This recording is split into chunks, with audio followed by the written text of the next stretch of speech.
Madame, Messieurs, bonsoir et bienvenue à tous dans notre rendez-vous de la semaine. C'est un plaisir de vous retrouver ce dimanche pour décortiquer l'actualité de la semaine qui reste notamment dominée par toujours la situation sécuritaire dans la partie est de la RDC. Des voix continuent à se dénier à travers la RDC pour exiger que la paix soit rétablie dans la partie est de la RDC. Mais vous le savez que la Commission électorale nationale indépendante a rendu public les listes retenues pour les candidats pour les élections, notamment des sénateurs, mais aussi les élections de gouverneurs et vice-gouverneurs.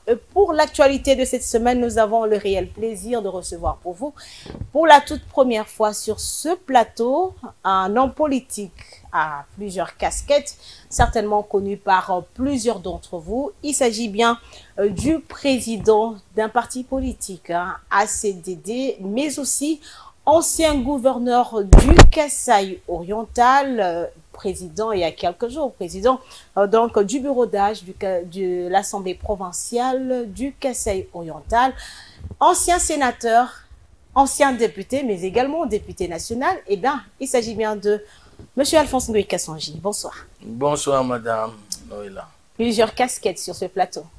Bien sûr, quand vous avez la confiance de la population, ça donne ça. Alors, le plaisir de vous retrouver en tant qu'ancien gouverneur du Kasaï oriental, mais aussi un homme politique très engagé en RDC. Alors, la situation sociopolitique de l'heure en République démocratique du Congo, votre analyse? Bien, la situation sociopolitique, comme vous le savez, est dominée par la sortie imminente du gouvernement. Tout est en fait. Voilà, le peuple attend. Dans l'entretemps, il y a quelques soucis dans le social de la population qui pleurnichent face au taux des dollars très élevé. Aujourd'hui, on ne sait même plus les taux exacts, 2700, 2750, 2800, et finalement, on ne sait rien. Ça inquiète exactement la population. Il y a un problème, ça atteint la population, et vous savez que la hausse du taux des dollars ne correspond pas aussi à la... Quand il y a hausse, le pouvoir d'achat diminue et ça pose problème. Donc, dans l'entretemps, on attend la sortie du gouvernement pour pouvoir juguler tous ces problèmes, toutes ces crises. Voilà la configuration de la situation politique. Alors, vous êtes président, je le disais, de l'ACDD, un parti politique. Comment se porte votre parti politique? Le parti se porte bien. Je dois reconnaître que le fait, pour moi, d'être d'abord dans le PPRD, au moment où j'avais laissé la gestion du parti entre les mains d'autres personnes, n'a pas favorisé les bons résultats au cours de ces élections ici. Mais écoutez, le parti a enregistré quand même un élu au niveau national et au niveau provincial. On aurait mieux fait, mais voilà, nous sommes contents de ce qu'il y a eu, du fait que nous sommes présents à l'Assemblée nationale, à l'Assemblée provinciale. Nous serons également, si tout va bien, au Sénat. Alors, à ce jour, la CDD est dans combien de provinces de la RDC? Dans toutes les provinces. À les 26 provinces Dans aujourd'hui. les 26 provinces, nous y sommes. Nous sommes là. Alors, pour les 26 provinces, donc, vous n'avez eu qu'un seul élu au niveau national? Un seul élu, mais voilà, on s'en contente. Nous espérons que vous avez repris la gestion du parti. On travaille, comme on a repris la gestion du parti, eh ben, aux élections prochaines, nous pensons pouvoir améliorer notre score. Alors, Alphonse Ngoï Kassanji, on vous a vu lors de la législature passée à l'Assemblée nationale.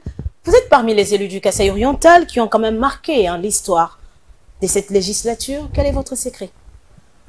Vous savez, quand vous avez le poids du peuple avec vous, en tant que son représentant, ben, voilà le secret. Donc, je dois vraiment apporter les désidératas de la population à l'Assemblée nationale, les exprimer tout haut, faire en sorte que le gouvernement obéisse, agisse en faveur du bien-être de la population. Donc, ces soucis-là permanents apportent ces résultats.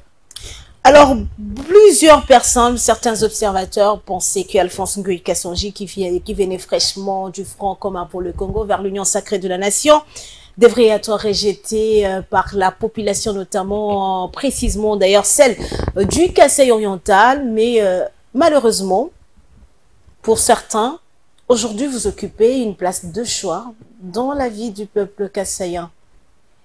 Vous savez, il faut assumer ses responsabilités valablement.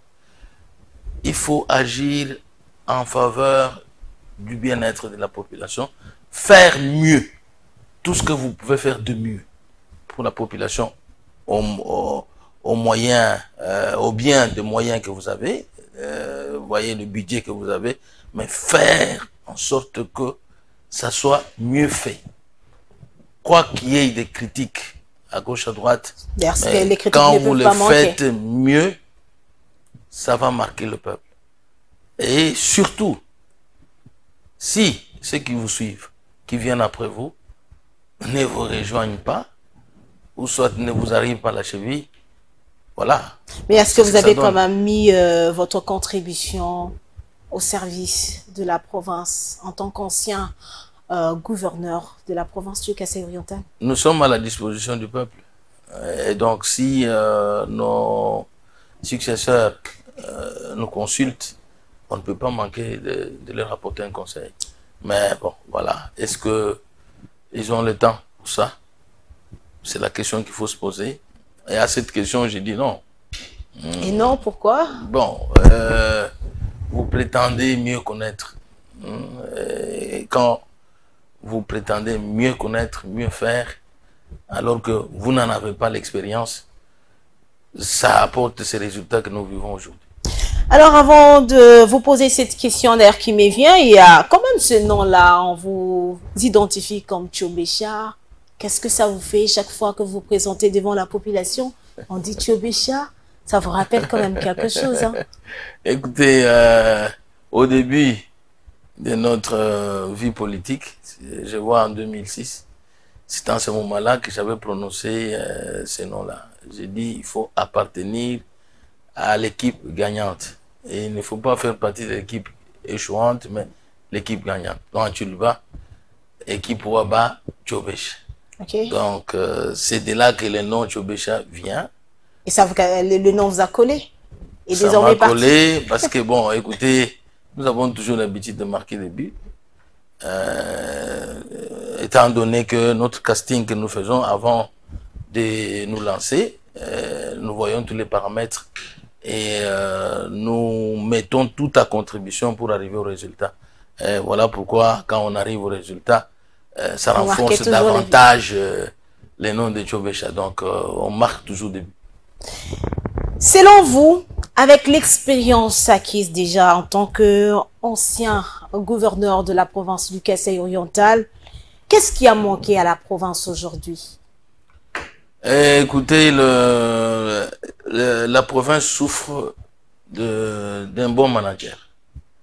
Quelqu'un qui sait manager, quelqu'un qui peut faire de bonnes projections, un bon programme d'action, et qui sait comment se battre pour trouver de l'argent, parce que vous pouvez avoir un bon programme, un bon plan, mais si vous n'avez pas d'argent, si vous ne savez pas trouver de l'argent pour mettre en œuvre votre programme, eh ben, c'est un échec. Donc voilà, le management de la province est en souffrance. Et les gens viennent, ils ne savent pas ce qu'ils sont appelés à faire. Nous avons comme l'impression que bon, vous avez voulu être seulement gouverneur, mais vous ne savez pas ce que c'est qu'être gouverneur. Hein? Quelles sont les tâches qui vous attendent, quelles sont les attentes de la population. Vous êtes là, vous êtes en déphasage avec la population. Oui. Et voilà. Donc, il faut se poser la question, vos motivations. Est-ce que vous avez eu de bonnes motivations pour prétendre être gouverneur, pour postuler donc, au poste de gouverneur? Mais on se rend compte que les gens sont venus comme ça parce que c'est comme si c'était un mouvement, je vais être gouverneur, et c'est tout. Vous êtes là Le peuple vous regarde, bon, vous êtes indifférent, vous êtes là et le peuple commence à se dire, c'est un autobie. On s'est marqué, oui. On s'est marqué un autobie. C'est-à-dire, on a commis l'erreur. Hein? On a marqué contre notre propre camp. Donc, voilà ce que nous avons constaté ces 5 dernières années. 5 ans passés, Félix Tshisekedi à la tête de la RDC. 5 ans perdus pour le Kasaï oriental, c'est ça? Bien, il y a eu quelques actions qui sont réalisées par la présidence de la République. Mais ça aurait été mieux fait s'il y avait un relais au niveau de la province. Mais écoutez, bon, là, il n'y a rien. Alors, quelle est votre réaction avant de prendre ce premier dossier de notre rendez-vous de la semaine face à ces voix qui ne cessent de réclamer le retour d'Alphonse Ngoïké Sangie à la tête de la province? Bien, la population, j'étais en Mbujima, je viens de là, on me réclame, bien sûr, la population l'a exprimé avant les élections, l'exprime maintenant, je reçois plusieurs messages, parce que on avait tenu cette province-là de main de fer, sur tous les plans, on essayait de faire quelque chose, surtout sur le plan agricole où le méca de maïs, la mesure du maïs, hein, appelé méca chez nous, n'a jamais coûté plus de 3 000 francs. C'est qui n'est plus le cas aujourd'hui. Aujourd'hui, ça nage, si ça tombe, c'est 5 000, bon. Et ça remonte à 12 000, 13 000, voire même 15 000 en novembre dernier. Donc voilà, sur le plan du sport, sur le plan de l'éducation, sur le plan de la sécurité, donc dans tous les secteurs de la vie, écoutez, on s'était donné, on avait essayé de faire quelque chose. Et le peuple a vu ces efforts-là, qu'il n'est pas en train de vivre aujourd'hui. Hein. Aujourd'hui, c'est, bon, voilà, il y a l'absence de, je dirais, excusez-moi le terme, l'absence de l'autorité. L'absence de l'autorité au Kassai. Oui, voilà. Madame, Messieurs, prenons à présent ce premier dossier de notre rendez-vous de la semaine. Vous le savez que le mois de mars était donc dédié à la femme, pour le droit de la femme en République démocratique du Congo comme à travers le monde. Alors nous allons donc revenir sur le social du peuple congolais en République démocratique du Congo.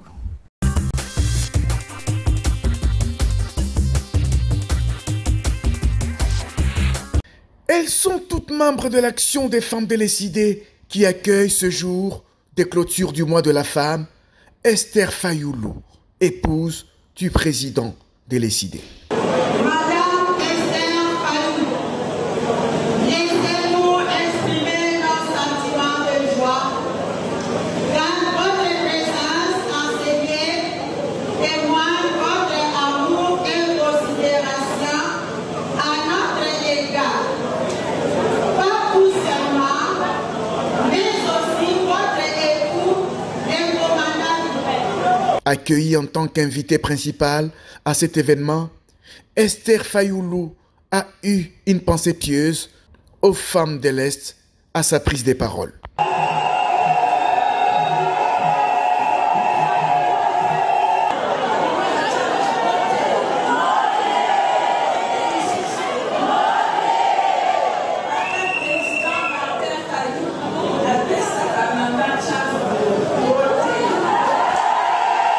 Au nom de son époux, Esther Fayoulou a souhaité voir les femmes de l'Est être soutenues par tous les Congolais. Il a été le premier à parler de la balkanisation. Si tous les Congolais l'avaient suivi et avaient mis des stratégies pour bloquer la balkanisation, c'est que nous ne serons plus là. Et c'est ce qui est en train de se passer. Qu'on ne vous montre pas, beaucoup de contrées en RDC sont déjà occupées. Esther Fayoulou appelle à la mobilisation générale pour en finir avec l'agression du pays, toujours dénoncée par Martin Fayoulou. La chance que nous avons eue, nous avons palpé ces réalités pendant la campagne avec le président Fayoulou. Nous sommes partis dans les camps de réfugiés du côté de l'Ituri. On a vu la souffrance des populations. On a été à Goma, dans les cimetières de là où on a tué les Ouazalendo. qu'on ne vous montre pas. On a l'impression qu'à Kinshasa, nous sommes dans la distraction, mais à l'Est, le problème est sérieux. Donc il faut une mobilisation. Ces assises ont eu le mérite de sensibiliser l'opinion, tant nationale qu'internationale, en vue des actions en faveur de l'égalité du genre et des droits de la femme. Le contrat, si communes négocier et renégocier plus tôt, ça c'est une très bonne chose. C'est un redressement du négatif vers le positif, c'est-à-dire que là où l'État perdait de l'argent, l'État récupère. Et là c'est grâce à l'IGF qui a eu à mener des investigations, qui a découvert que les contrats signés en 2008 par l'ancien régime étaient pratiquement désastreux, étaient déséquilibrés en défaveur de l'État congolais, du peuple congolais. Et c'est comme ça que, imaginez-vous, lorsqu'on a prévu avoir 10 milliards et qu'on se retrouve à 800 millions seulement en termes de taux d'exécution, voyez-vous. Alors cette renégociation, c'est une très très bonne chose. Les clauses, absolument, je suis au courant, oui, je suis au courant que ces clauses-là vont permettre aujourd'hui au Congo de retrouver pleinement ses intérêts, notamment les infrastructures qui vont être construites. Alors, au terme, nous allons avoir près de 7000 km qui doivent être en termes d'infrastructures et qui vont être construites. Voyez-vous, c'est par exemple cette année ici, l'année ici, on va avoir 650 km qui vont être construits. Voyez-vous, ça c'est une très bonne chose. La garantie pour la meilleure gestion, oui, nous l'avons parce que l'IGF a promis, grâce à l'inspecteur Alinguetti, l'IGF a promis, continue à veiller au grain. On ne peut même pas s'en douter parce que c'est grâce à l'IGF qu'on a découvert tout ça. C'est grâce à l'IGF qu'on a découvert que ce contrat a été déséquilibré en défaveur de l'État congolais. Et comme l'IGF promet toujours continuer à surveiller l'exécution, je pense que de ce côté-là, la sentinelle veille au grain, oui. Alors, les erreurs du passé ont été constatées exactement parce que la sentinelle n'y était pas. Et les mesures qui ont été la présence de l'IGF, exactement, c'est la sentinelle, comme j'ai dit, qui veille, qui va continuer à veiller. Ayant découvert déjà, là c'est la première étape, on renégocie, mais comme l'IGF va continuer à surveiller l'exécution, surveiller les gestionnaires, donc de ce côté-là, nous pensons que l'État congolais est dans les bons. Et c'est pourquoi je voudrais insister en disant qu'il faudrait que l'inspecteur Jules Alinguetti continue à piloter l'IGF exactement, et parce que nous attendons des voix qui s'élèvent, qui demandent qu'il soit affecté ailleurs. Mais moi j'estime qu'il faudrait que lui qui a découvert là où le mal était, qu'il soit maintenu pour qu'il continue à faire ce travail et comme le dites, surveiller pour que les erreurs du passé ne se répètent pas. On s'est maintenu aux environs de 2574. En ce qui concerne les réserves d'échange, on a noté également une très légère amélioration. Elle se situe à 5071 millions de dollars américains, ce qui représente 11,87 semaines des importations des biens et des services. Cette réunion a connu la participation d'une forte délégation de l'AFEC autour du suivi des mesures d'accompagnement du franc congolais pour la stabilité du taux d'échange, mesures qui ont été prises au mois de septembre autour du président de la République. Il était donc question de s'assurer de l'exécution et par le gouvernement et par nos partenaires de la FEC de ces mesures. On a épinglé certaines mesures urgentes qui s'imposent, notamment celles relatives à inciter les consommateurs à utiliser de plus en plus le franc congolais comme monnaie de préférence, et aussi la mise à disposition des terminaux de paiement dans les supermarchés et des autres lieux de commerce pour permettre à ce que les consommateurs puissent utiliser le franc congolais. On a également évoqué des mesures de lutte contre la fraude douanière qui impactent sur le taux d'échange, ainsi que des mesures progressives à mettre en place pour formaliser l'économie congolaise qui est dominée, comme vous le savez, par l'économie informelle. Bon, la délégation était satisfaite de la tenue de cette réunion qui montre que le gouvernement est déterminé à travailler avec la Fédération des entreprises congolaises comme partenaire principal dans la gestion des principales questions économiques Notamment, c'est lié à la stabilité du marché d'échange, mais aussi à la production interne, à la productivité de notre économie, à la diversification de l'économie. Toutes ces politiques gouvernementales nécessitent un accompagnement de la Fédération des entreprises congolaises et ils sont très très heureux d'avoir été associés à cette réunion et à l'avenir, ils souhaiteraient que nous puissions continuer avec la tenue de ces réunions dans la même perspective.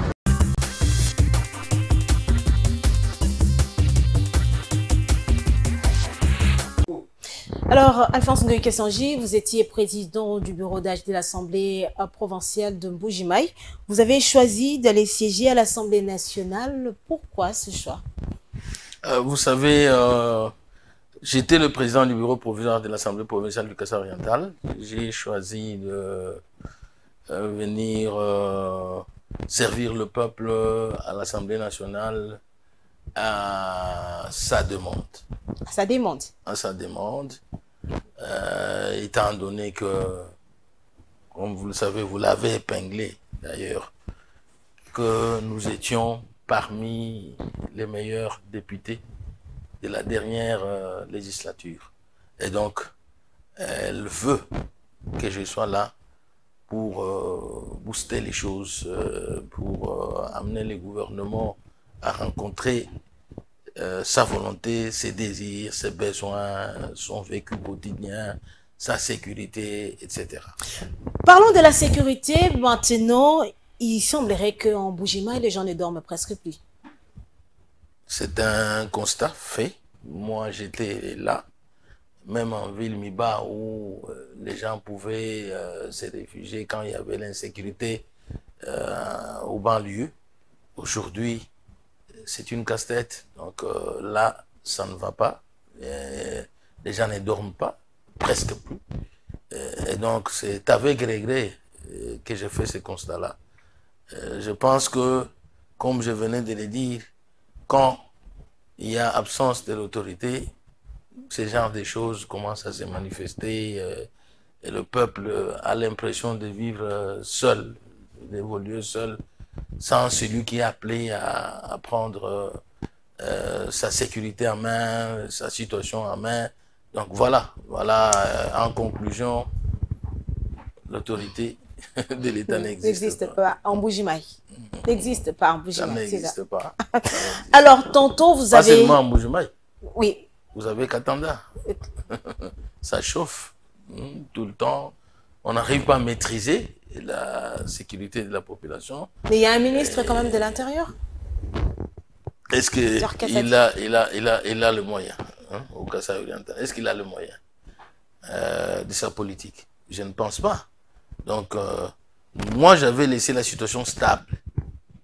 Depuis 2007 jusqu'en 2019, rien ne s'est passé. Cette population cohabitait pacifiquement.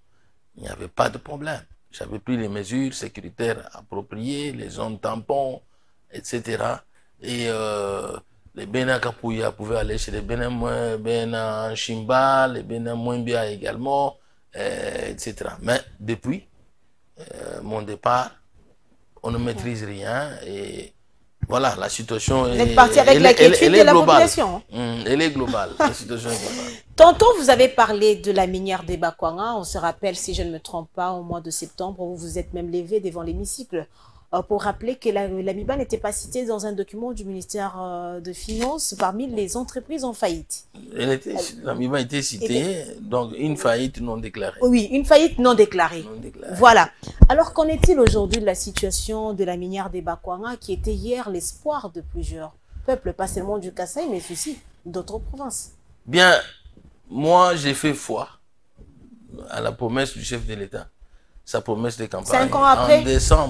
En décembre, le chef de l'État a promis de lui laisser le dossier de la MIBA et de l'assassin. Bon, je crois que ce sont ces dossiers. Je n'ose pas commenter là-dessus. Mais je crois que... Mais vous allez quand même suivre de près, comme vous l'aviez fait. Je suis de près. Nous devons secouer le gouvernement parce que ça ne demande pas, pour relever l'entreprise MIBA, ça demande un minimum de volonté. Juste ça. Un minimum de volonté et une attention particulière du gouvernement. Mais pourquoi ça tarde alors si on c'est juste ça? raconte n'importe quoi, il faut 400 millions. Oui, c'est ce qu'on a entendu il dire. faut 500 millions. Mais non. Pour relever une entreprise, il faut commencer à y aller palier par palier. Il y a le court terme. Qu'est-ce qu'il faut faire à court terme? Qu'est-ce qu'il faut faire à moyen terme? Et qu'est-ce qu'il faut faire à long terme? Pour atteindre les 400 millions, 500 millions. On commence avec 50 millions. Avec les 50 millions, on attaque quel gisement? Parce que l'Amiba a les gisements détritiques, alluvionnaires et kimberlitiques. Donc, il faut attaquer l'alluvionnaire. L'Amiba a des flats où il y a les millions de carats. Quelle est la technique appropriée pour exploiter les flats? Il suffit de motopompes, il suffit d'avoir des draglines où il y a les usines incorporées. Vous avez les produits finis. Hein? Vous placez la machine aujourd'hui, vous avez la production aujourd'hui même. Et donc ces machines-là ne coûtent pas 400 millions. Si vous avez 5-10 millions, vous avez une bonne machine, une dragline avec une usine incorporée où vous avez la production. Donc je crois que si on exploite, on y va par palier comme je l'ai dit, on attaque l'exploitation. On peut relever l'Amiba. Alluvionnaire. On peut relever. On commence par de la production, on réinvestit. On réinvestit pour attaquer la kimberlite. Et en ce moment-là, on va y aller d'une manière cumulée, l'exploitation alluvionnaire et l'exploitation kimberlitique. Alors, on a l'impression que c'est presque toutes les entreprises du Kasaï qui ont fermé, Brassimba, je sais pas, toutes les entreprises sont parties et il y a même quelqu'un qui disait, mais c'est Alphonse Goye Kassonji qui est parti avec ces entreprises. Écoutez, parce qu'il semblerait que vous avez retiré de l'argent que non, il se pose un problème de management. Je venais de vous le l'aviez dire. dit, oui. Vous voyez, je suis allé voir. Parce qu'on vous accuse d'avoir retiré de l'argent dans certaines entreprises et c'est comme ça que vous avez contribué à la faillite. Ces politiciens-là, menteurs, donc qui trouvent leur vie politique dans les mensonges, dans la tromperie de la population, etc. Et donc moi, j'avais vu qu'il fallait soutenir les entreprises parce que notre économie était en difficulté. Le pouvoir d'achat de la population était minime. Et étant donné qu'il n'y a pas d'entreprise, le chômage bat son plein, etc. Aujourd'hui, c'est encore pire. Il fallait une politique gouvernementale qui soutienne aussi les entreprises pour maintenir les emplois existants et permettre à la population d'avoir accès à la bière, qui est moins chère. Aujourd'hui, c'est la consommation de l'alcool indigène. Il y avait l'eau. Il n'y en a presque plus, il n'y a pas de l'eau, il n'y a pas du courant. Alors, comment faire? Et donner un peu quelques exonérations des taxes pour soutenir ces entreprises-là et permettre qu'ils puissent continuer à produire et que les emplois soient maintenus. C'est ce que j'avais fait, mais à mon départ, vous n'avez pas laissé cette stratégie sur la table. Tout était chamboulé. Vous êtes parti avec votre stratégie. Bon, il y a eu, bon, on a pensé mieux faire. Hein. Il dit non, pas Ngoï. Les histoires d'Ngoï là-bas, non, ça ne va pas. La conséquence. Non, mais on doit quand même être dans la continuité de la gestion de la chose publique. La continuité de l'État n'a pas existé. Donc, s'il faut continuer, il faut s'asseoir autour d'une table. Il faut demander à celui qui est sorti, bon, voilà, vous en êtes où? C'est ça le but de la remise-reprise. Donc, vous faites les études du dossier. Tel dossier, on en a ici, tel autre, on en a ici. On continue au lieu de reculer. Mais on a plutôt reculé au lieu de continuer. Vous venez de dire quelque chose de très important là. Lorsque il y a remise reprise, c'est pour demander à son prédécesseur ce qui doit être. Mais nous avons l'impression qu'en RDC, ça ne se passe pas de cette façon. Pourquoi? Ce comportement d'orgueil exagéré. Vous pensez connaître plus que celui que vous avez, celui qui y était. La conséquence, c'est que vous en sortez la queue dans les pattes. Donc, on vous chasse, personne n'a su se maintenir. Moi, j'ai fait 12 ans. J'ai fait 12 ans, jour pour jour. Hein? Diriger le peuple kassaïen, ce n'est pas une mince affaire. Donc, il faut une approche beaucoup plus pragmatique, une approche de proximité avec la population, etc. Voilà ce que je faisais. Mais aussi un bon management. Je pouvais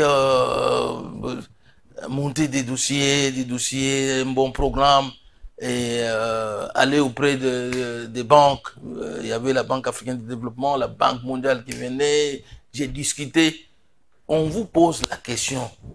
Quand ces délégations venaient, on vous pose la question sur votre vision de la province. Vous expliquez des choses et vous séduisez en même temps les bailleurs de fonds et ils apportent l'argent.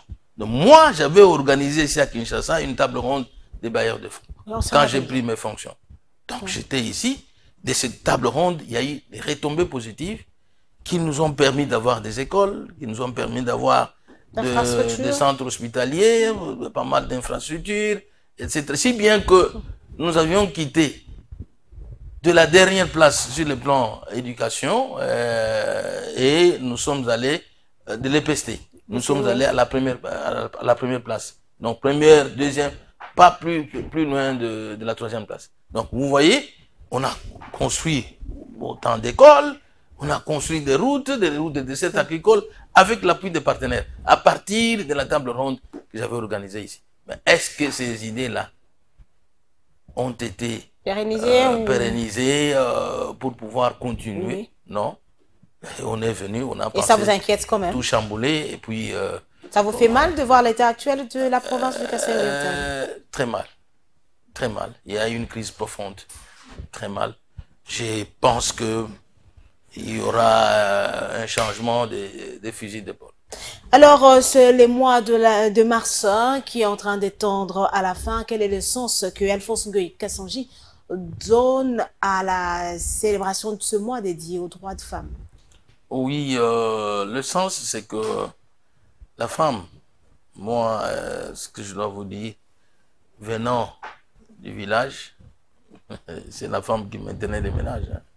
L'homme a sa pipe, il se réveille. Bon, excusez-moi hein, de le dire. S'il a une femme, oui, ses 2, 3 épouses, elles vont dans les champs, ils travaillent, s'occupent des enfants, de la nourriture. Cette femme-là de valeur. Aujourd'hui, bien sûr, on parle des droits de la femme, mais la femme doit connaître sa position dans les ménages. Si vous avez une bonne femme, oui, elle connaît ses droits, mais ses devoirs aussi vis-à-vis de sa propre famille, vis-à-vis de ses enfants, vis-à-vis de son mari. Donc, toutes ces choses doivent aller de pair, de manière à rendre notre société avec une femme connaissant ses droits, mais une femme révolutionnaire qui peut participer au développement de ce pays. Vous avez parlé tantôt des valeurs avant qu'on prenne le deuxième dossier. Est-ce que les valeurs congolaises ont toujours leur sens? Bien sûr. Les valeurs congolaises, mais peu à peu, hein, on est en train d'aller vers l'imitation des choses sur tous les plans. Aujourd'hui, si je parle par exemple sur le plan de la croyance en Dieu, est-ce que vous savez que dans ce pays, il avait existé les gens connaissaient Dieu. Parler de Dieu, soleil, de la Dieu. Mais combat dans ma langue, un cahier de Moudifou. Ça, ce sont nos ancêtres qui les faisaient. Et ils faisaient des sacrifices de sang, comme dans la Bible. Et aujourd'hui, ça n'existe plus. Toutes ces choses, on les a abandonnées. C'est devenu la sorcellerie, hein? On parle de la sorcellerie. Oh, c'est là. Bon, beaucoup de trucs. Et on veut imiter le monde occidental. Et voilà. On perd des valeurs importantes. Il y a la femme qui est en train d'aller dans ces choses-là, qui perd ses pédales. Alors que faut-il faire pour conserver les valeurs congolaises comme on le voit sur d'autres cieux? Il faut une rééducation. Donc, une rééducation des masses. Il faut retourner. Et c'est là que je félicite à l'époque le président Mobutu qui avait parlé de l'authenticité. Vous savez que cette idée-là avait séduit toute l'Afrique. Donc, il fallait y aller d'une bonne manière. Il y a eu des ratés, mais c'était pas mal. Donc, le recours à l'authenticité, à nos valeurs, hein, les valeurs congolaises. C'est extrêmement important. Un peuple qui maintient ces valeurs, je peux vous en donner l'Inde, par exemple. Ils ont maintenu leur religion, ils ont maintenu leur truc. Où est-ce qu'ils en sont? Ils sont loin de nous. La Chine, de même. Donc, mais nous qui avons essayé de déraper, de déraper, d'aller vers autre chose, où est-ce qu'on en est? On a l'impression de régresser. On régresse. Madame, Messieurs, prenons ce dossier, vous le savez, les peuples congolais, le monde d'ailleurs attend la sortie du premier gouvernement de ce deuxième mandat de Félix Antoine Tshisekedi, mais aussi le train est en marche pour les élections des gouverneurs, vice-gouverneurs, mais aussi des sénateurs.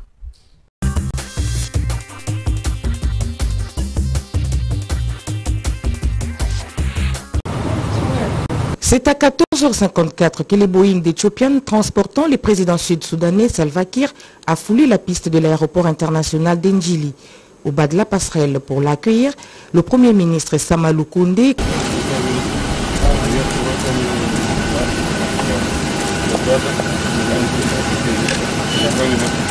accompagné le VPM des Affaires étrangères, le ministre de la Communication, le gouverneur de la ville, le commissaire général de la ville et les bourgmestres de la commune de Lansele.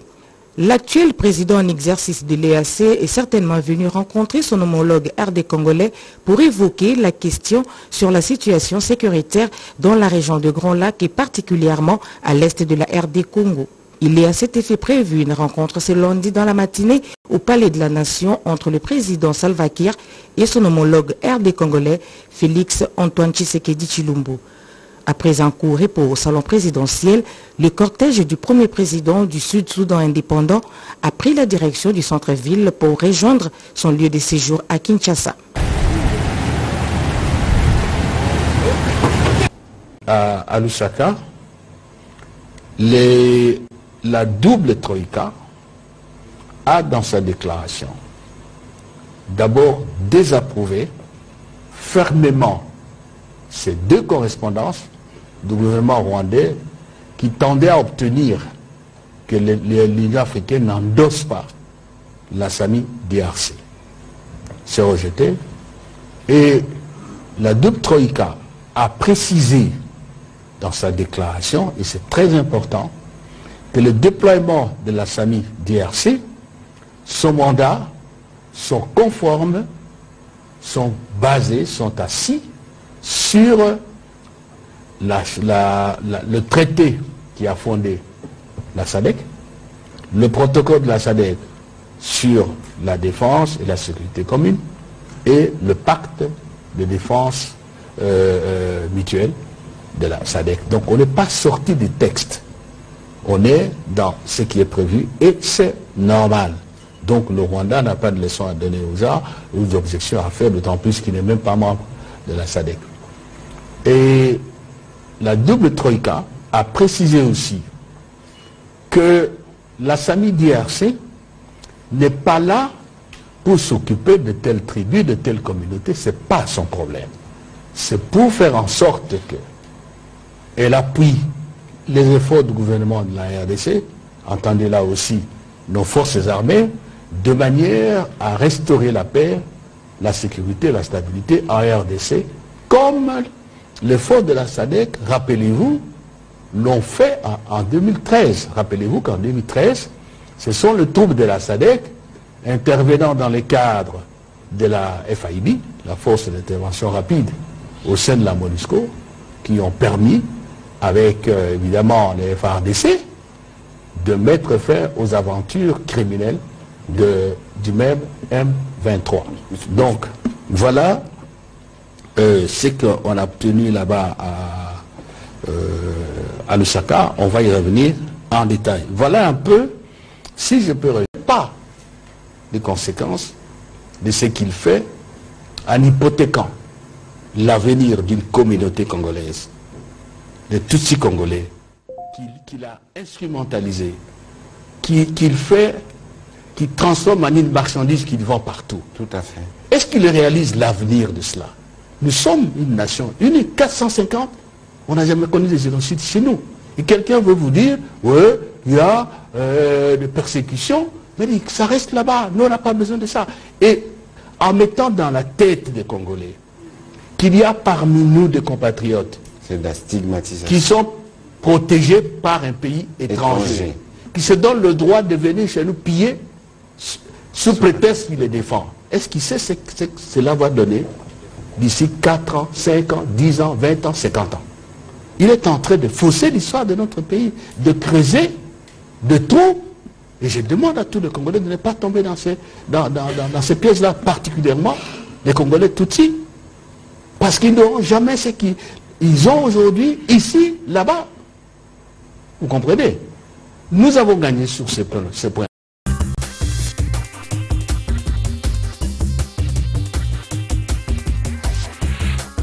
Je le disais tantôt, le monde, comme les peuples congolais, attendent bien sûr la sortie du gouvernement.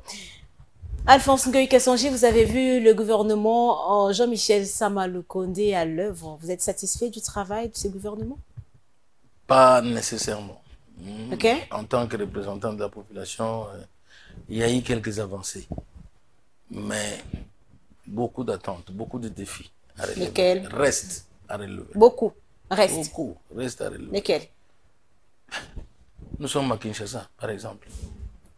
On n'est pas content de ces embouteillages qu'il y a ici. Vous savez la raison. Vous en savez la raison. Les millions, une ville de millions, d'un million d'habitants. Donc il y a une démographie importante en RDC. C'est là que vous voyez la population intense quand vous arrivez chez nous. Mais les routes, elles sont... Donc on ne peut pas être... Allez en face au Congo-Brazzaville. Il y a les autoroutes. Qu'est-ce qui empêche d'avoir ne serait-ce qu'une seule autoroute? Ou pour désengorger tout ça, hein? L'agriculture reste un souci. Donc on vit aux dépens des importations, alors qu'il faut produire. Nous avons un sol, une terre fertile, il y a la pluie qui tombe tout le temps. Mais on ne met pas profit tout ça pour produire. Est-ce qu'on a produit? Non.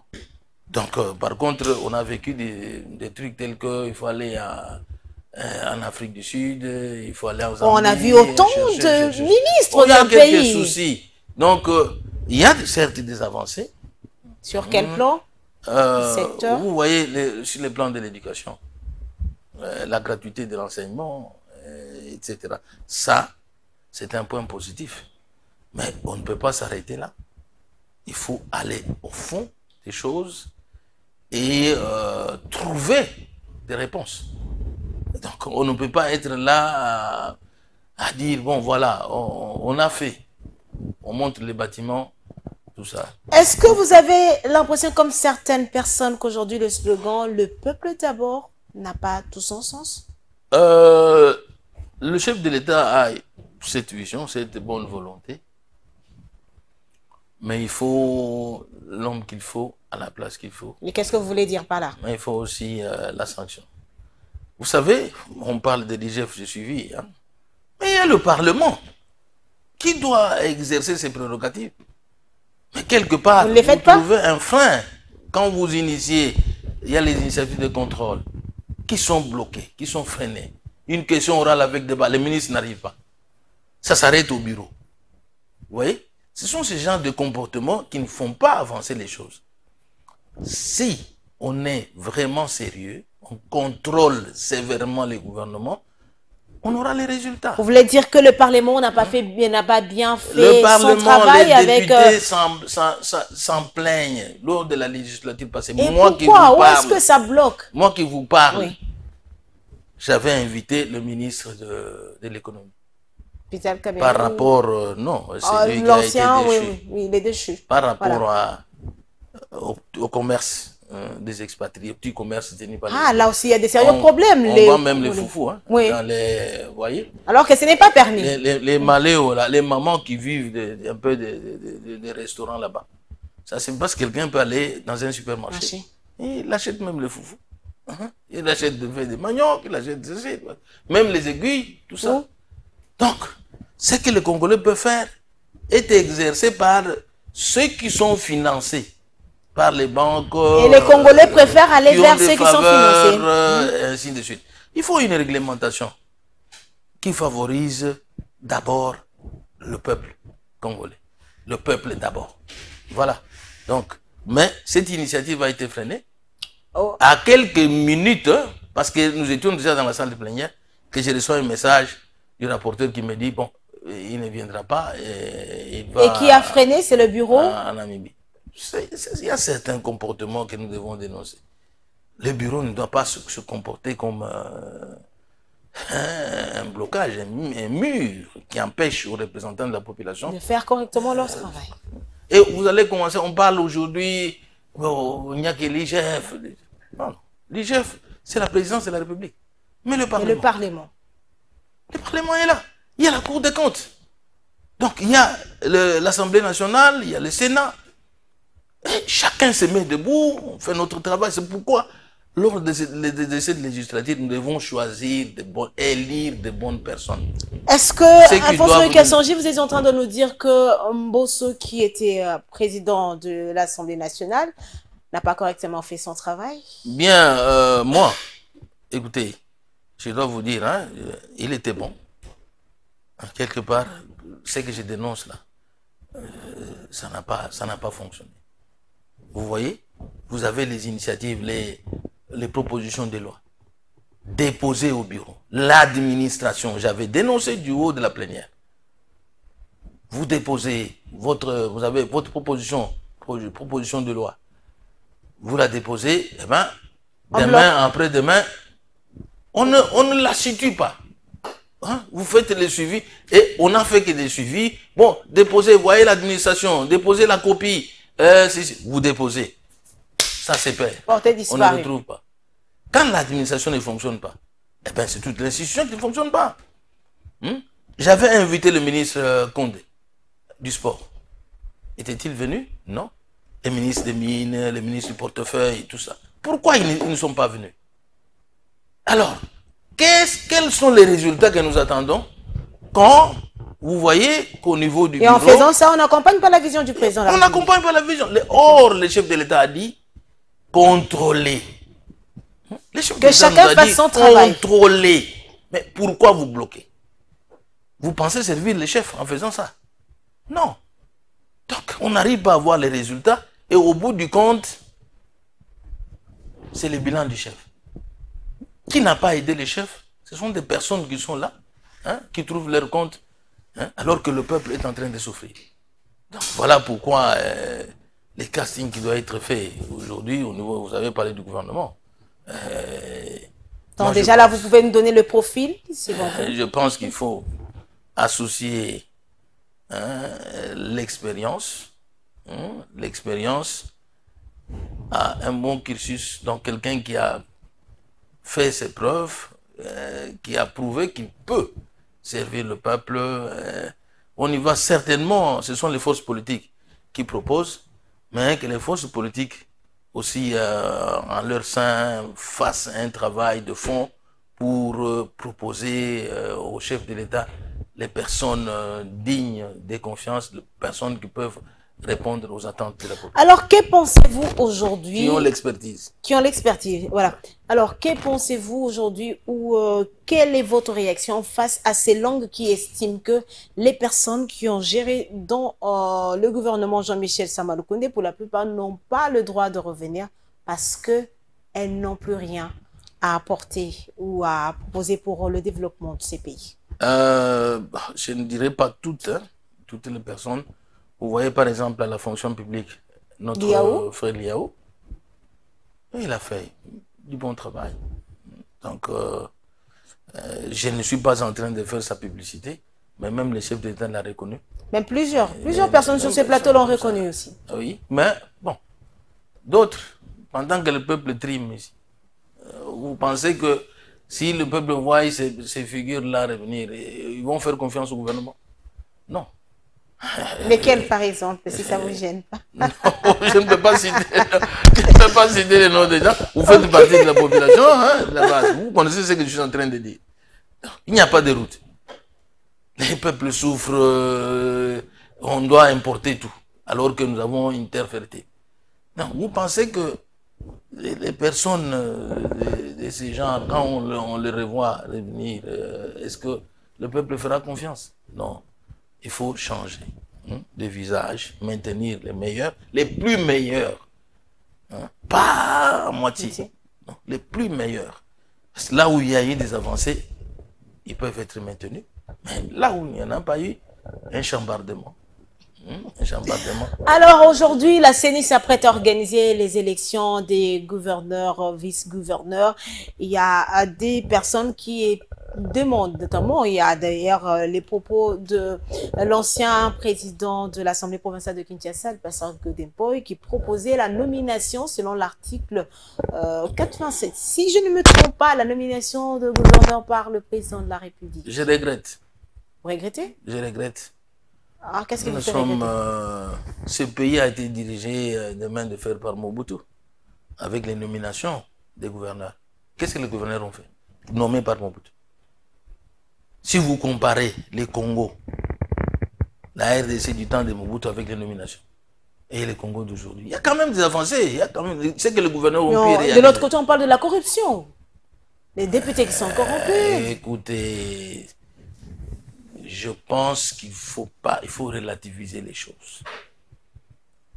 Nous sommes dans un pays, ce que vous appelez corruption, je ne sais pas ce qu'on entend par corruption ou quoi que ce soit. Pour accéder au pouvoir coutumier dans notre pays, il faut donner des présents. Le pouvoir coutumier. Chez nous, là-bas, chez les Boko Kalonji, on donne même des camions, des saisies pour accéder au pouvoir coutumier. Je l'ai dit. Et c'est dans la coutume. N'est-ce pas? Donc, pour vous marier, vous avez besoin de donner la dot. Alors qu'ailleurs, on se marie, il suffit de se mettre d'accord, c'est fini. C'est parti. C'est parti. C'est le mariage. Mais ici, la coutume nous oblige de donner la dot. Donc, je ne dis pas qu'il faut donner de l'argent pour être... Alors, qu'est-ce que vous voulez dire? Élu. Parce que ça risque de créer une confusion. Je vais dire une chose importante. Vas-y.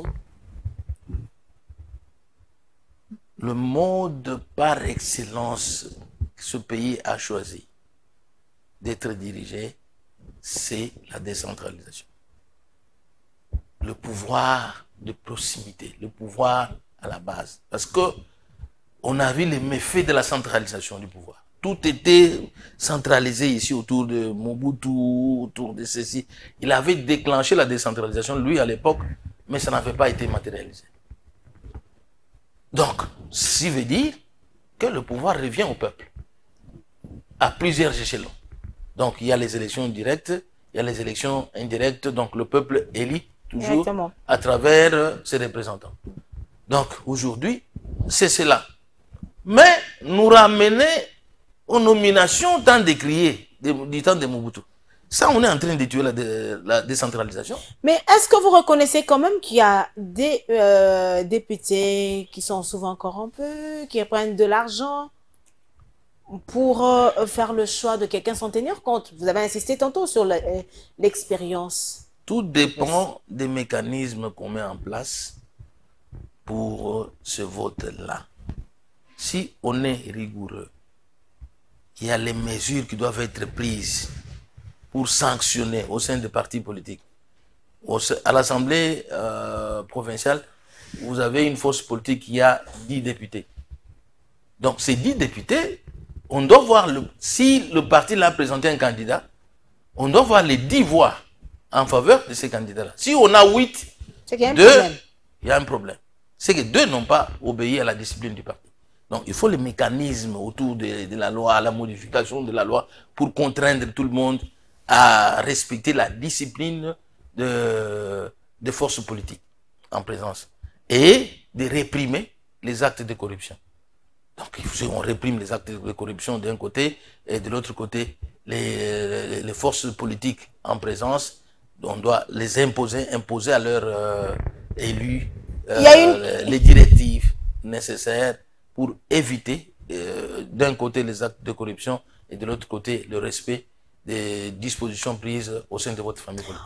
On parle des élections de gouverneurs et les vice-gouverneurs. Je le disais tantôt, aujourd'hui on réclame les retours d'Alphonse Goï Kassangi à la tête de la province du Kassai oriental. Non, la population kassaïenne qui réclame.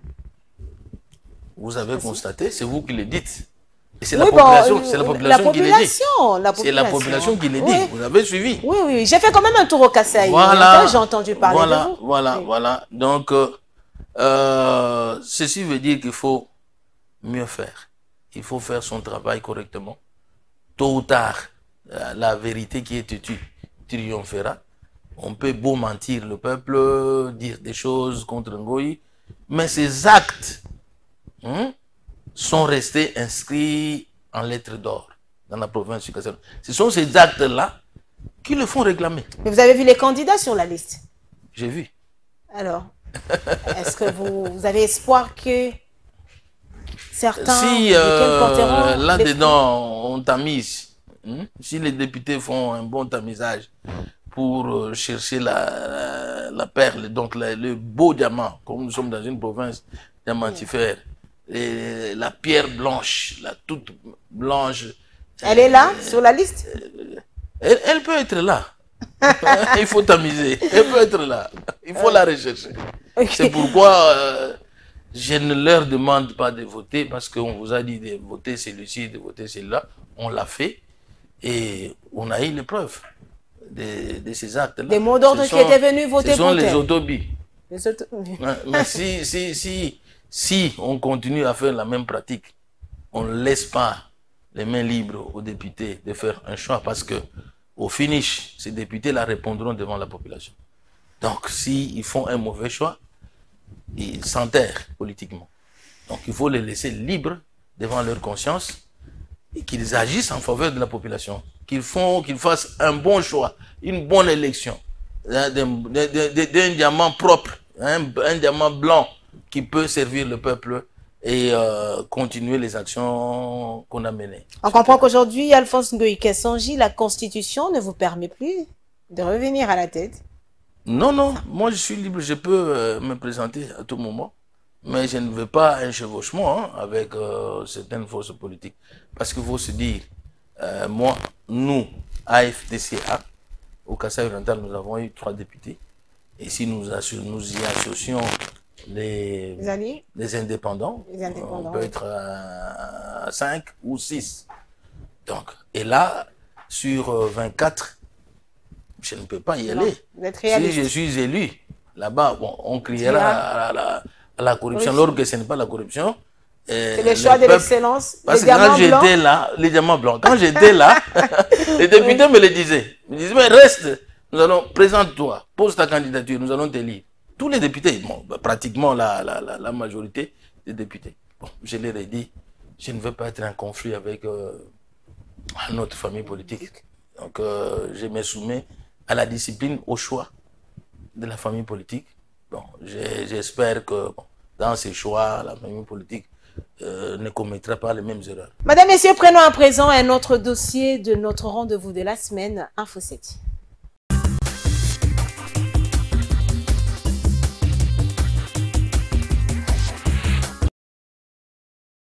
Président la cérémonie de libération des 67 prisonniers, le procureur général de la Cour de cassation, Firmin Fondé, a démenti la rumeur selon laquelle un détenu aurait fait 21 ans en incarcération à la prison centrale de Makala sans être jugé.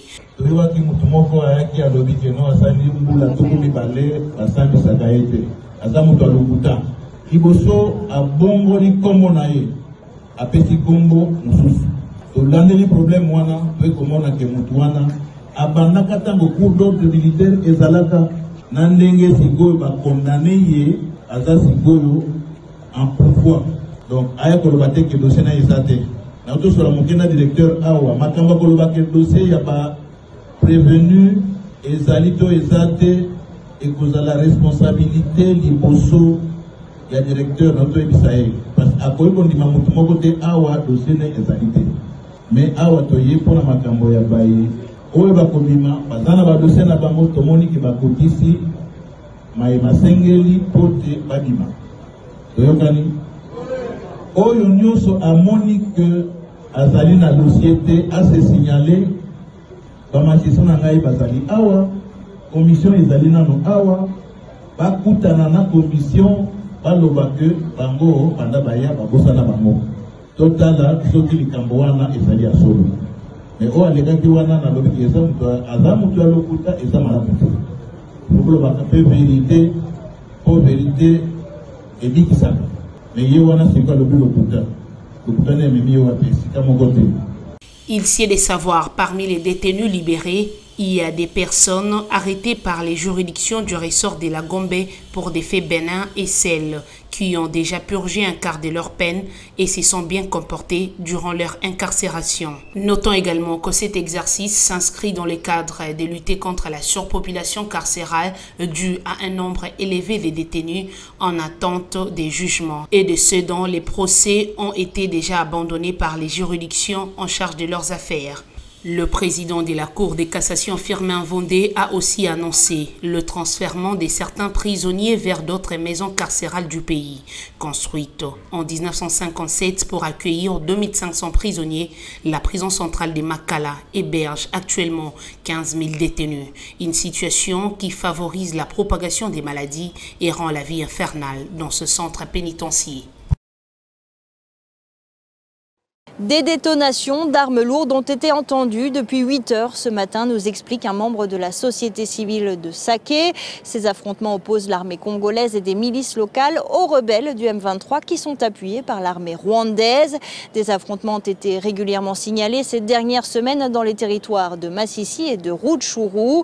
Alors sur le plan diplomatique, Kinshasa a obtenu la confirmation du soutien de la communauté de développement d'Afrique australe, la SADC, lors d'un sommet qui s'est tenu le 23 mars, la SADC a salué la contribution et le soutien de ses pays membres à sa force régionale déployée dans l'est de la RDC pour lutter contre les groupes armés.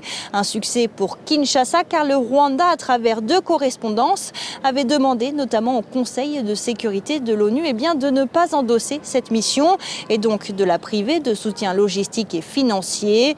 Autres avancées, celle du processus de paix de Luanda. Le ministre des Affaires étrangères angolais a reçu ses homologues rwandais et congolais. L'objectif, c'est de préparer une éventuelle rencontre entre Paul Kagame et Félix Tshisekedi et de faire respecter un cessez-le-feu dans l'est de la RDC.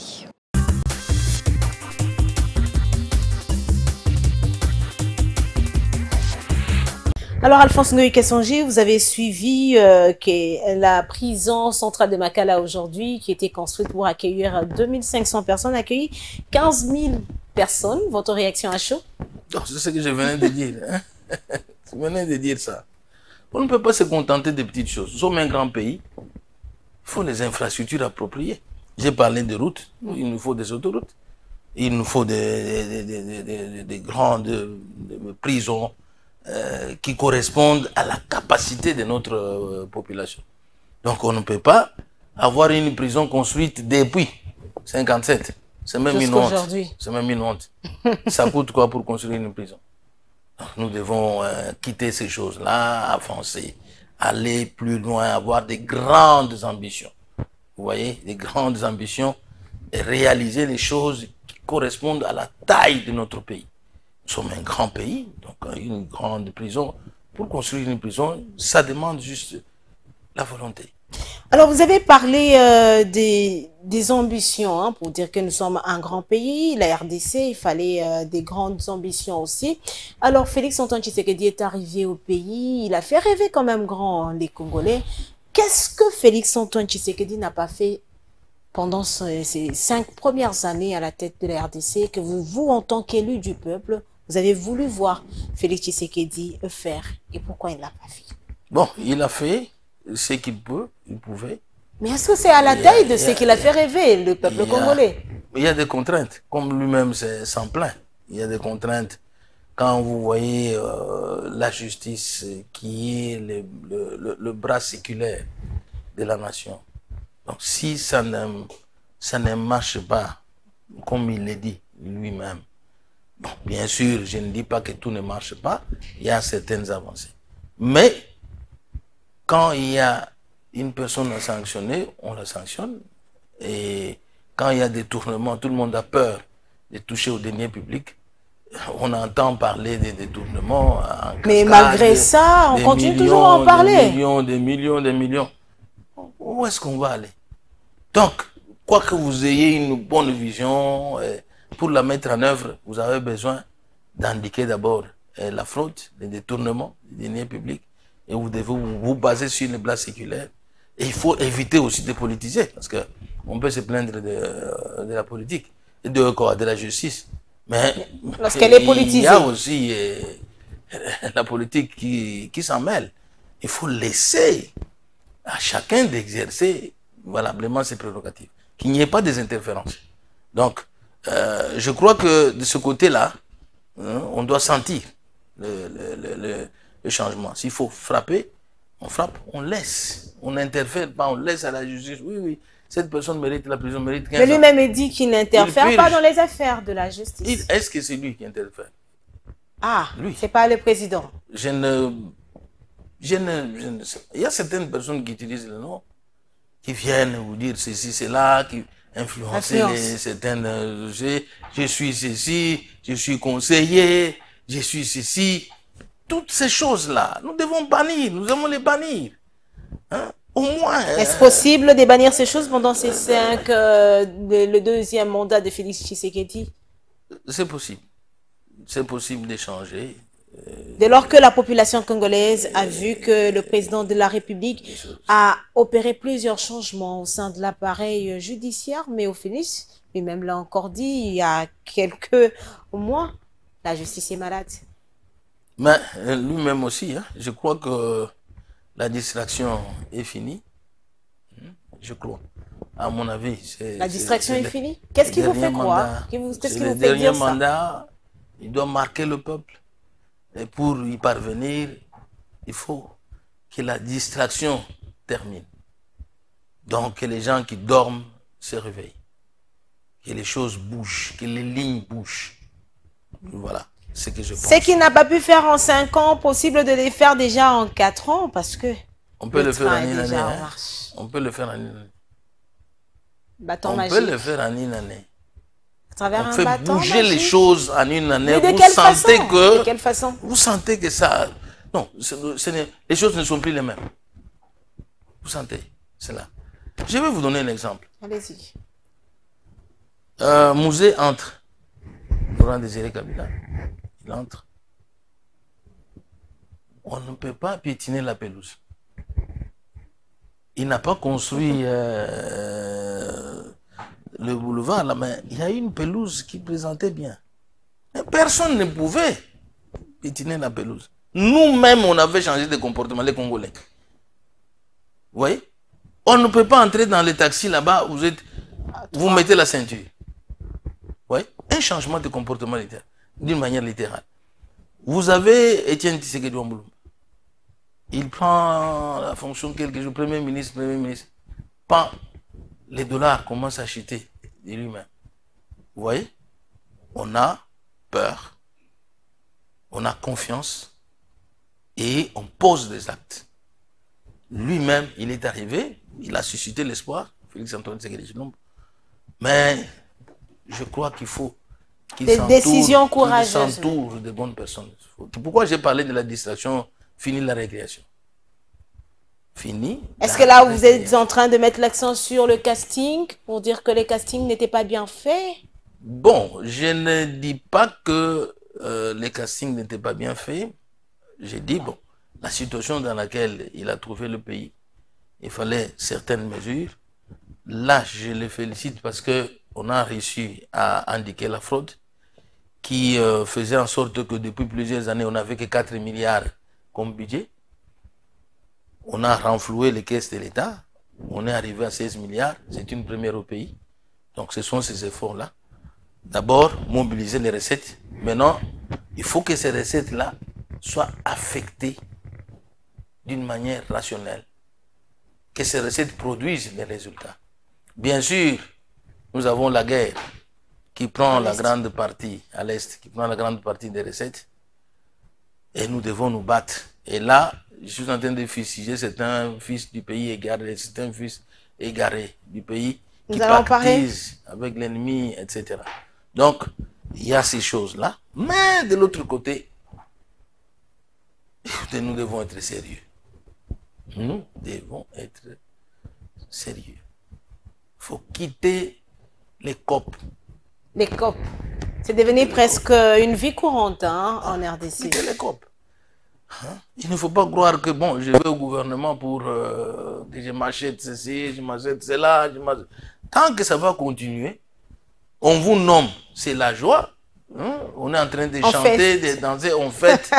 Mais vous arrivez là, vous ne faites rien. Vous vous servez au lieu de servir le peuple. C'est ce que j'appelle les récréations. Vous avez parlé du budget aujourd'hui en RDC qui a été un peu vu à la hausse et surtout que la plus grande partie de l'argent va dans la lutte contre la guerre dans la partie est de la RDC. Deux voix s'élèvent aujourd'hui pour demander la réduction des trains de vie des institutions.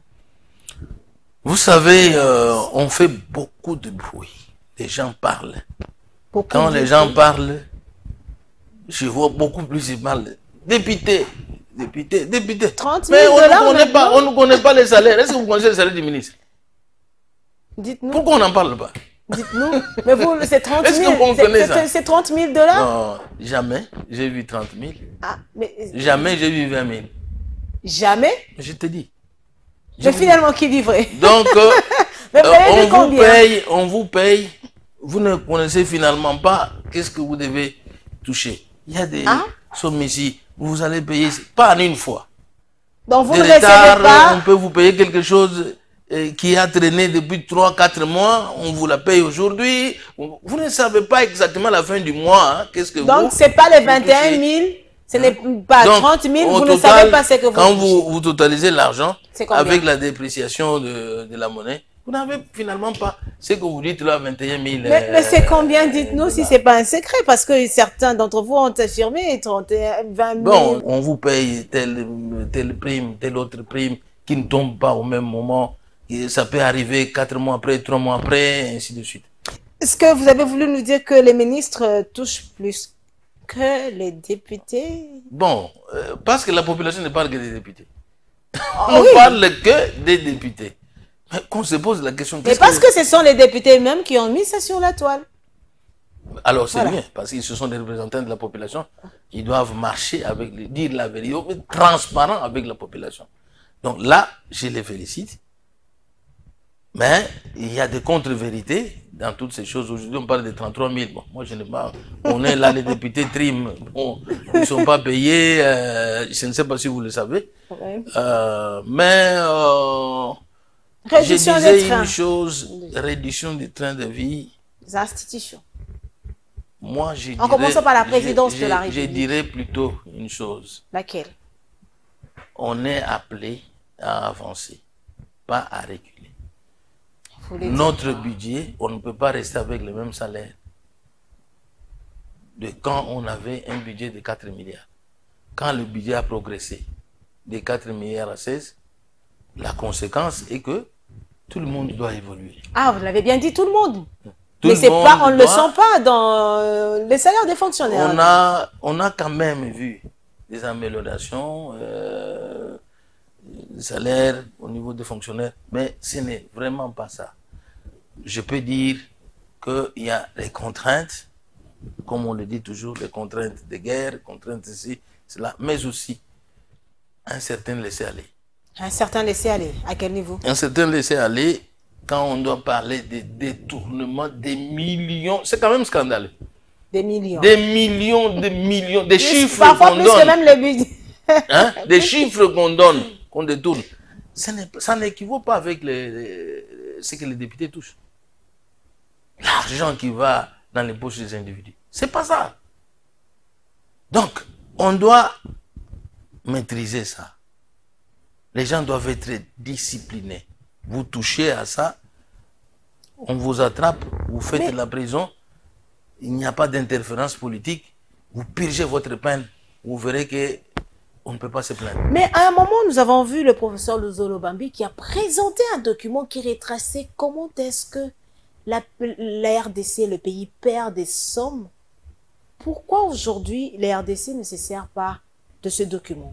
Bon, on s'est servi à peu près de beaucoup de choses pour en arriver là où on est. Là, je félicite le président de la République, Félix Antoine Tshisekedi Tshilombo, parce que nous avons un budget aujourd'hui de 16 milliards, mais ce n'est pas ça qui représente la taille du pays. Donc, on peut aller jusqu'à 100 milliards, à plus de 100 milliards, si on maîtrise tous les circuits de finances, et si tout le monde, si la législature minière est appliquée, si on ne laisse pas les bruts, l'exportation des bruts, par exemple les cuivres, les cobaltes, on exporte les bruts, alors que la loi prévoit qu'on doit faire les raffinages ici au pays, et capitaliser. Donc en faisant ça, il y a les sous-produits. Il y a de l'or que vous pouvez trouver dans les cuivres, ainsi de suite. Et ça sera l'avantage du pays. À l'avantage du pays. On a un plus-value. Mais on ne le fait pas. Donc on peut arriver, si on n'est pas complaisant de ce côté-là, on peut avoir un budget de 100 et quelques milliards. C'est possible. Mais on se contente de parler seulement des petites choses qu'on vient vous donner. On vous donne des $100 000, $300 000, vous signez des dérogations, et vous autorisez l'exploitation des intérêts personnels, des bruts, ainsi de suite. Pourquoi on en est là? Donc il faut, nous tous, nous devons travailler. Ne regardons pas les petites histoires, vous faites des discours. C'est combien d'argent? Quand on vous dit, par exemple, le budget de l'Assemblée nationale, avec tout le personnel, c'est combien? Ça représente quoi sur l'ensemble de la population? Ça représente quoi? Rien. C'est 5 ou 7, 10 millions de là. Ça représente quoi? Est-ce que ce pays fonctionne par rapport à 10 millions de dollars? Qu'est-ce que ça fait? Même si on répartit ça sur l'ensemble de la population, ça représente combien? Rien du tout. Mais là où ça fait mal, c'est de voir quand même que le fonctionnaire de l'État qui touche cette somme d'argent au taux de 91, alors que le taux actuel est de 2700, 2800. C'est là que il y a moyen de mieux faire les choses et de les faire autrement en faveur de la population. Donc, mettre fin à la récréation. Et je crois que c'est ça. Quand je vois la nouvelle philosophie du chef... c'est mettre fin à la récréation. Pour que on puisse... décoller. Décoller. Parce que les bases sont déjà posées. C'est posé. Madame, messieurs, c'est le dernier dossier. Nous allons parler de la situation sécuritaire dans la partie est de la République démocratique du Congo. Qu'est-ce que la RDC n'a pas encore fait pour rétablir la paix dans ce coin du pays?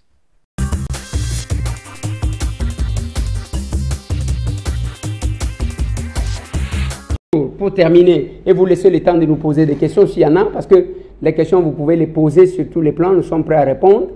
Nous demandons, devant le média, au ministre de l'Intérieur de prendre les mesures conservatoires. Quelles sont les mesures conservatoires? La suspension de l'existence légale du PPRD, ça c'est notre première demande. La deuxième demande que nous demandons, que nous formulons à l'endroit du ministre de l'Intérieur, c'est de mettre sous haute surveillance tous les cadres du PPRD. Parce que nous sommes quand même surpris du fait qu'il y en a qui sont sortis par le Congo-Brazzaville. Moi, j'avais donné, je crois, 5 sorties. Et tout le monde était agité. J'ai dit, ils vont envoyer un groupe qui ira à Lubumbashi, qui vont sortir par la Zambie. D'autres devraient aller par Kalemi pour sortir par le Burundi. Et il y en a qui devraient aller par l'Ituri, sortir par là, par l'Ouganda. Il y en a qui devraient aller par Goma. Mais comme Goma, des fois, ils hésitent, ils devraient aller par là. Mais je vous ai aussi dit que vous allez voir les gens qui voudront, qui vont sortir comme s'ils allaient, je ne sais pas, en Éthiopie ou au Kenya. Tout ça pour se rencontrer. Parce que le plan, c'était qu'ils pouvaient sortir au plus tard le 18 mars. Les 25, même s'ils les ont présentés aujourd'hui, c'est compte tenu de notre révélation qui a perturbé presque leurs calculs. C'était prévu que le 25 mars, qu'on puisse présenter quelques Congolais qu'ils ont achetés à la face du monde, que non, voilà, c'est une question qui concerne les Congolais, ça ne concerne pas le Rwanda du tout. Vous avez entendu l'un d'eux venu du Katanga, entre guillemets, qui a presque dévoilé que le plan n'était pas au Rwanda comme tel, c'était l'affaire des gens du PPRD. Voilà au moins le pourquoi de ma communication de ce jour. Les modes de recrutement des terroristes islamistes MT-MISCAP est le thème d'une conférence débat ce samedi 23 mars entre le porte-parole du secteur opérationnel Soukola Grand Nord et les étudiants de l'université du Sepromad à Béni. Le capitaine Anthony Mwalushaï a, à cette occasion, approfondi les connaissances sur les mouvements terroristes islamistes MT-MISCAP devant la couche intellectuelle de la ville de Béni. Nous avons compris qu'aujourd'hui, grâce aux opérations que nous menons sur le terrain, les ADF commencent à recruter non seulement les collaborateurs, mais aussi les combattants, parce que l'armée a diminué vraiment leur effectif. L'armée a infligé une perte totale dans le camp de ces terroristes. Alors, il faut maintenant éveiller la population. Nous sommes dans une période décisive où la population, surtout la classe intellectuelle de Béni, doit comprendre là où nous en sommes avec les opérations. Nous avons aujourd'hui choisi l'INIC comme site pour non seulement éveiller la conscience des intellectuels de Béni, mais aussi les élèves finalistes. N'oublie pas que ce groupe a besoin de jeunes, souvent qui sont manipulés par leurs collaborateurs pour intégrer les mouvements. L'objectif ici est d'épargner les jeunes des pièges des djihadistes dans les recrutements des combattants et collaborateurs dans la région de Béni. Très ému d'avoir eu de nouvelles connaissances sur ces mouvements qui a endeuillé plusieurs familles dans la région de Béni depuis une dizaine d'années, les participants ont exprimé leur satisfaction. Nous disons vraiment merci avec cette activité. On nous a montré le monde des recrutements. Le porte-parole de l'armée nous a appelés, nous la couche juvénile, de semer encore une solidarité avec l'armée. Cette activité a été importante chez nous. Nous venons maintenant de comprendre que via les moyens de recrutement, les ADF sont généralisés dans des différents pays, Tanzanie, Ouganda et partout, et voire même des Congolais. Il y en a en fait. Ici est de noter que la jeunesse est exposée au recrutement dans ces mouvements terroristes qui utilisent la ruse et le kidnapping comme méthode. La contribution de la MONUSCO au site Kivu a été énorme. Particulièrement, il y a eu cet effort de paix, cet effort de redynamisation de la sécurité. Il y a eu même des infrastructures que nous, en tant que population, en tant que gouvernement, nous avons hérité de la MONUSCO. Le moment est venu pour le départ de la MONUSCO pour deux raisons majeures. La première, la République démocratique du Congo, qui, à son temps, il y a de cela 22 ans, ce n'est plus le même moment qu'aujourd'hui. Nous estimons que nous sommes déjà suffisamment préparés pour assurer nous-mêmes la sécurité et la stabilité ainsi que la paix durable dans notre pays. Et cela, nous allons le faire à partir des acquis que nous avons obtenus ensemble avec les efforts et l'appui de la MONUSCO. La deuxième raison, c'est une question de souveraineté. Le Congo, maintenant, c'est un pays souverain. Ça a toujours été un pays souverain. Nous estimons que maintenant, il faut confirmer et affirmer cette souveraineté. La crainte et les préoccupations de la population que nous avons attendues partout, il y avait cette crainte de vide si la MONUSCO repartait. Mais c'est la raison pour laquelle nous, gouvernement, nous leur assurons qu'ils n'ont pas à craindre. Ils n'ont pas à avoir peur puisque le gouvernement a pris les dispositions utiles pour qu'il y ait ces renforcements de paix et qu'il n'y ait pas de vide. Et d'ailleurs, avec la MONUSCO et toutes les autres agences, il n'y a pas que simplement le désengagement, il y a un processus de transition. Ça veut dire que la MONUSCO partait, mais les Nations Unies restaient. Une partie des attributs qui étaient assurés par la MONUSCO vont se poursuivre au travers de ces agences et fonds des Nations Unies. Nous avons dit que la police est en train de renforcer les mesures par la nouvelle technologie. Il y a peu, on a diminué sensiblement la circulation des motos dans la commune de la Gombe. Et ce faisant, il y a eu quelques malins qui profitaient de l'absence de la police pour se manifester sur ces tronçons combien précieux pour la ville de Kinshasa. C'est-à-dire qu'on a monté des drones qui nous ont permis de voir lorsqu'ils quittent leurs limites et ils empruntent la commune de la Gombe. Et ce sont ceux-là qui ont été appréhendés aujourd'hui, et y compris leurs passagers une fois de plus. Donc le message c'est que nous allons utiliser la même méthode même pour les embouteillages. Vous ne respectez pas la bande, on vous voit à travers nos caméras et nos drones, on te suit et on t'arrête. Et ça, on ne va pas baisser les bras. Jusqu'à ce qu'on comprenne que le calme doit être pour tout le monde. Et que la liberté des uns se limite là où commencent les droits des autres. Voilà ce que je voulais dire pour le...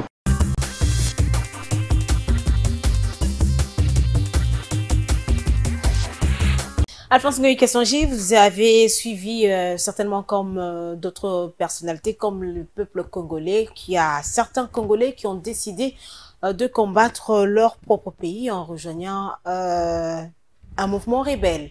Alors, les propositions faites par votre collègue député national, Eliezer Ntambwe, comment réagissez-vous?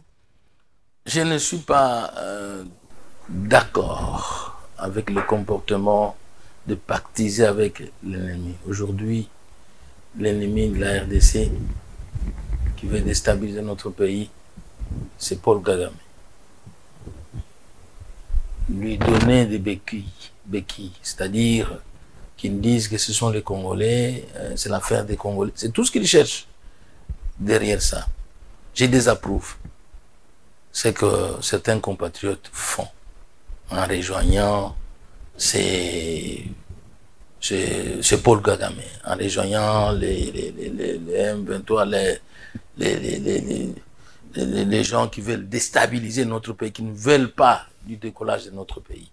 Ça, je suis tout à fait contre et je condamne cela.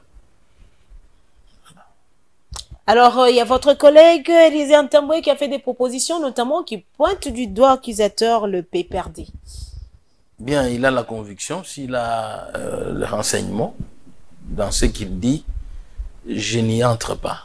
Donc, si il a vraiment les renseignements précis par rapport à ce qu'il dit, ça, je ne peux pas y entrer, je ne dis rien, mais tout ce que moi je dois dire, c'est que je suis contre tous les compatriotes qui rejoignent Kagame pour lui servir de béquilles, enfin qu'il se présente. Il dit que non, ce n'est pas moi qui agresse le Congo, ce sont les Congolais eux-mêmes, ils ont leurs propres problèmes. Tout ce qu'ils trouvent, c'est mais ça ne vous inquiète pas quand même, comme certains observateurs, de voir que la plupart des Congolais qui décident d'aller là-bas viennent d'un parti politique. Vous n'êtes pas dire est-ce qu'ils viennent seulement d'un parti? J'ai vu... Jean-Jacques qui viennent du MLC. Je dis la plupart. MLC, bon. Ceux qui viennent du PPRD, s'ils sont majoritaires, en tout cas, il faut que le parti s'examine en son sein, qu'est-ce qui ne va pas, pour essayer de comprendre, parce que sinon, ça peut donner l'impression que il y a un ça ne va pas. Donc, il faut qu'au sein du PPRD, certes, il peut y avoir des mécontentements, vous avez été aux affaires, et vous n'y êtes plus. Vous pensiez que, bon, même un pouvoir coutumier, il y a toujours changement, rotation. Alors aujourd'hui, c'est d'autres qui sont là. Essayez de vous adapter à la situation. Alors il ne faut pas aller derrière l'ennemi pour combattre votre propre pays. Là, en tout cas, comme je l'ai dit tout au début, je désapprouve cela. Alors aujourd'hui, la MONUSCO est en train de partir. Est-ce que vous pensez que la RDC, en tant qu'élu, vous vous inquiétez, vous suivez de près la situation sécuritaire, est-ce que la RDC est prête à s'assumer sur le plan sécuritaire dans l'Est? Une inquiétude pour plusieurs. Je me rappelle de cette phrase que je ne cesse de répéter. Du fait, président Mouzé Laurent Désiré Kabila, il disait qu'il faut que les Congolais apprennent à se prendre en charge. Nous devons apprendre à nous prendre en charge. Nous sommes un grand pays. Si les petits pays ici se prennent en charge, allez au Burkina Faso. Ils se sont pris en charge. Ils ont chassé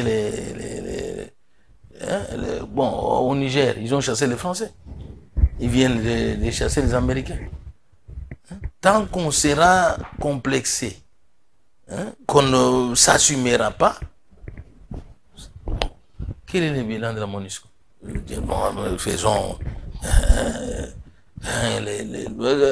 la rétrospective de l'action de la MONUSCO. Qu'est-ce que la MONUSCO a fait depuis qu'elle est là? Quand on nous agresse, nous devons passer par des négociations, comme aujourd'hui on est en train d'aller. Ce sont des négociations. La MONUSCO est là. Pourquoi il n'a pas chassé les Rwandais? Pourquoi on n'a pas concouru à ce que les Rwandais ne nous agressent pas? On nous envoie vers les mêmes histoires, les négociations. On est là.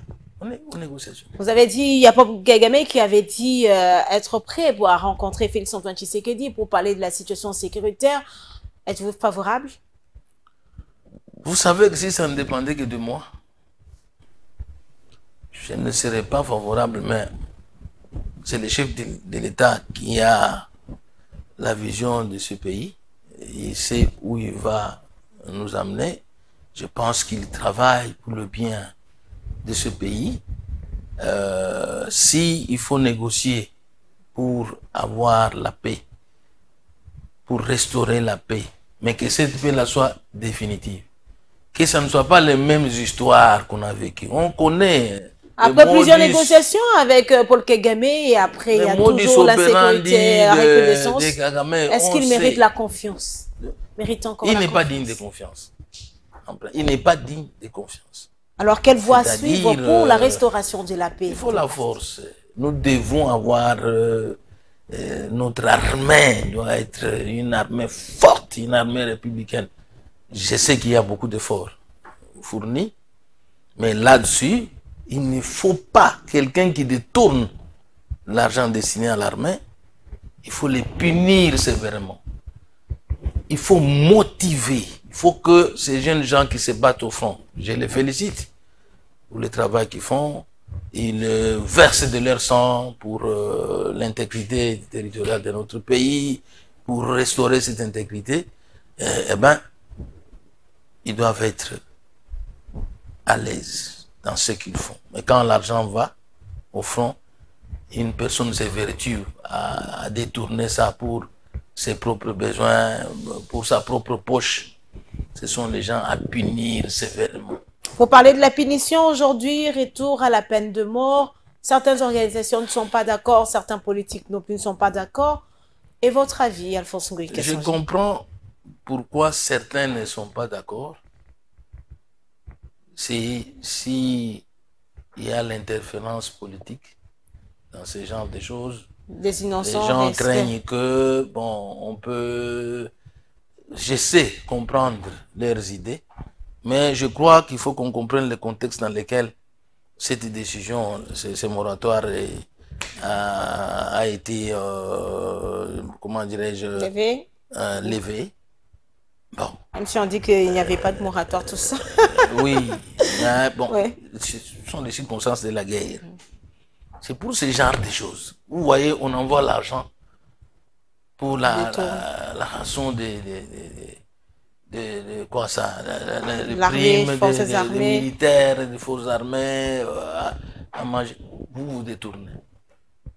Les munitions, pour acheter quelque chose qui coûte $100, vous mettez $1000. Non, ce sont des personnes comme ça qu'il faut sanctionner sévèrement et au jeu de tous. Pour que les choses changent. C'est dans ce contexte-là, bon. Si c'est pris dans ce contexte-là, c'est bon. Alors, cette dernière question, parce que nous sommes pratiquement à la fin de ce numéro de ce dimanche, on se rappelle quand même que lors d'une plénière, il y a le président actuel du bureau d'âge de l'Assemblée nationale, Christophe Bosso, qui l'avait dit, chers collègues, quittez le groupe armé. Et après, il y a eu quand même des élus qui ont été pointés du doigt. Peut-on dire que les agresseurs siègent aussi à l'Assemblée nationale? Bon, vous savez ce qui se passe à l'Est. On a fini par comprendre. Et qu'est-ce que vous avez compris?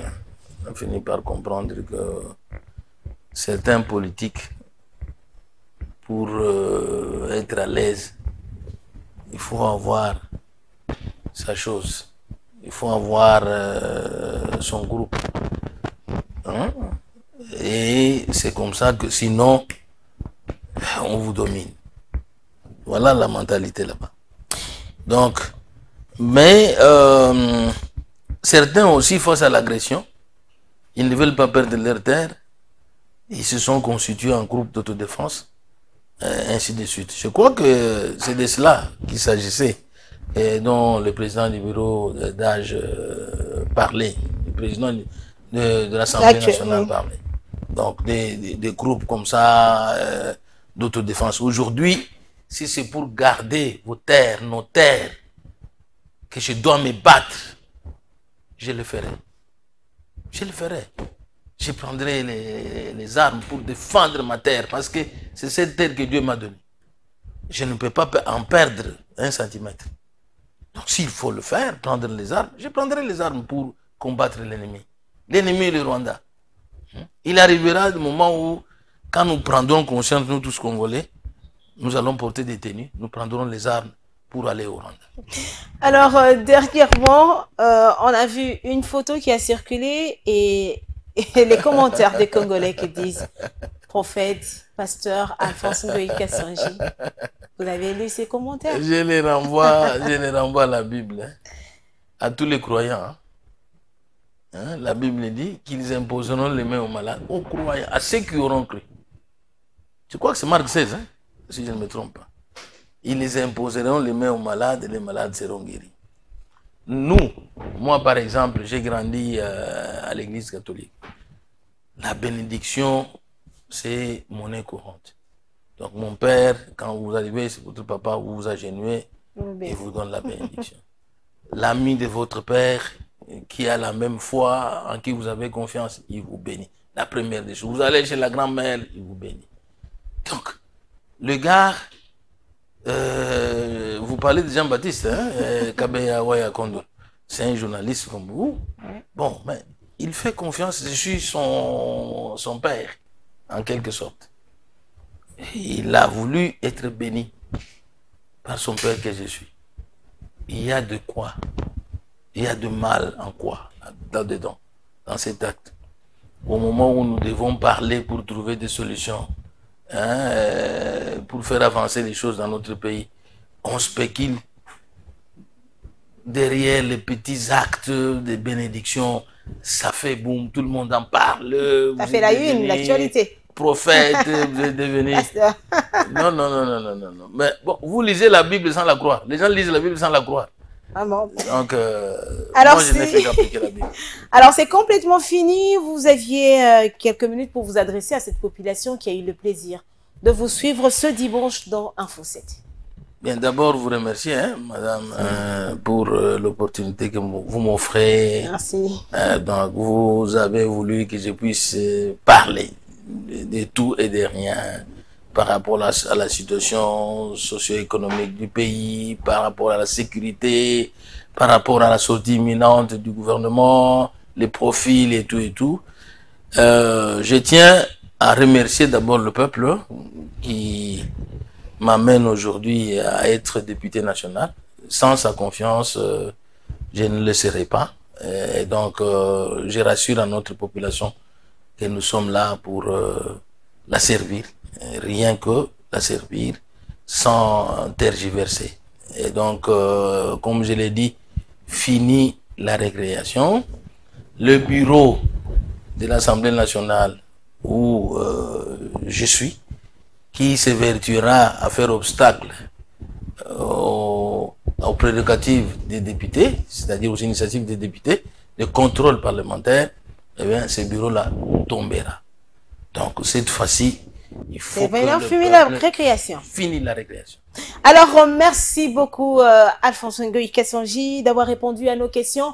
Madame et messieurs, je rappelle que notre invité de ce soir était donc, est donc un homme à double casquette, plusieurs casquettes. Il est d'abord président d'un parti politique implanté à travers la RDC, ACDD, et il est également député national, ancien président du bureau d'âge de l'Assemblée provinciale du Kasaï oriental, ancien gouverneur du Kasaï oriental. Alors, nous osons croire que vous avez aimé cette émission et n'hésitez pas de nous écrire. Envoyez donc vos messages. Je ne cesserai de le dire, Info 7 est une émission de Congo Web Télévision. Info 7, votre émission. Info 7, notre émission. Eh ben, c'est l'heure. Merci de nous avoir suivis et restez fidèles sur nos antennes. À dimanche prochain.